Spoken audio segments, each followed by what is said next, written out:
Les gars, on a 2 minutes, on va parler de l'EDG.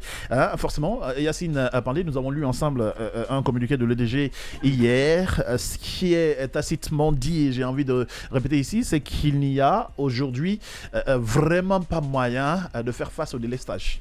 Alors, il n'y a pas moyen de faire face au délestage. On a envie de dire, si c'est comme ça, vous savez, il y a le directeur qui a été limogé ouais. pour ce genre de choses, même si on ne nous a pas donné une explication claire pourquoi il a été limogé. Ouais. Parce que remplacer quelqu'un par un autre est une chose, le limoger en est une autre. Normalement, quand on limoge quelqu'un, on devrait dire ce qu'il a fait pour que nous comprenions. Ouais. Mais on peut supposer, puisqu'on laisse la place à toutes sortes de spéculations, de suppositions et d'interprétations, on peut supposer que c'est à cause du délestage. Ouais. Aujourd'hui, s'il y a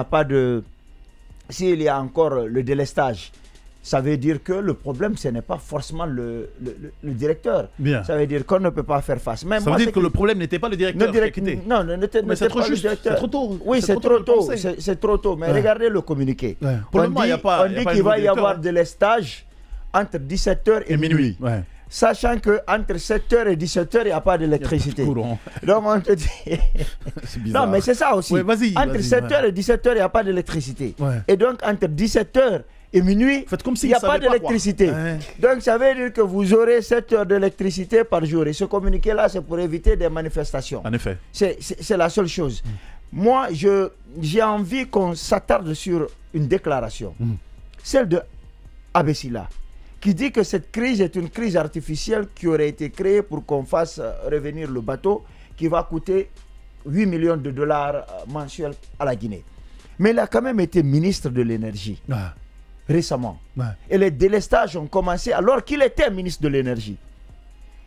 Il faut bien entendu que ce genre de personnes soient interpellées par les autres, non pas par la justice forcément, par les autorités pour qu'elles nous expliquent. Au moins. Oui, qu'ils soient écoutés. Parce qu'il a connu les difficultés, il a géré.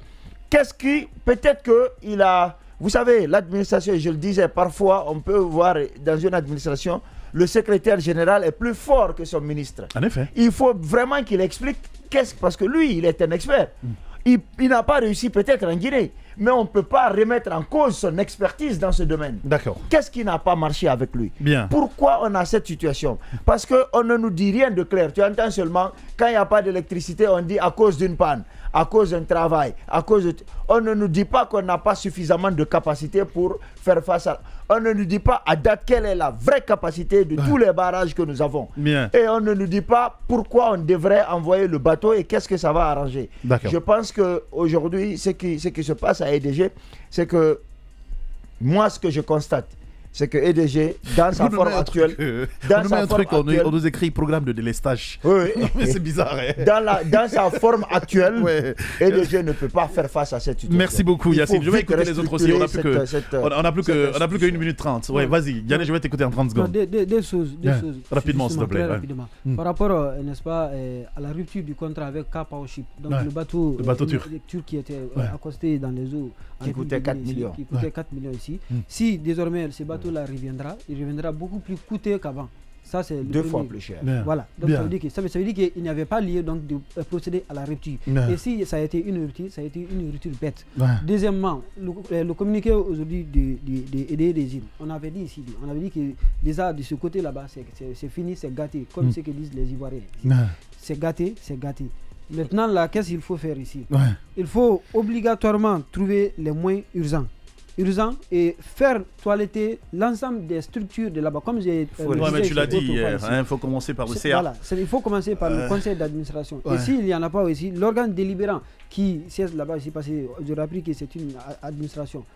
Là-bas, il faut gérer, il faut voir aujourd'hui, il faut faire un toilettage général de cette structure ici et comprendre aujourd'hui tous les contrats qui ont été scellés par les dirigeants de cette entreprise ici, les toiletter, les auditer, et comprendre effectivement. Et surtout savoir quelle est la mission qu'on confie à EDG. Est-ce l'exploitation, est-ce que la vente? Allez, les gars, on me demande de rendre. Désolé, Simon Pierre. Mais en combien de secondes? Alors, ce que j'ai dit, ils ont déjà rappelé la Sophie, s'il vous plaît. Pour le problème. Moi, je me lance dans une question de perspective. Aujourd'hui, il faut privilégier les sources d'énergie renouvelables. Le soleil et il faut partir donc vers le soleil. Et le symbole de l'impuissance. Allez, les gars, merci beaucoup. L'énergie fossile. Le débat va continuer demain avec Robert. Merci à toute la régie, merci à toute la prod.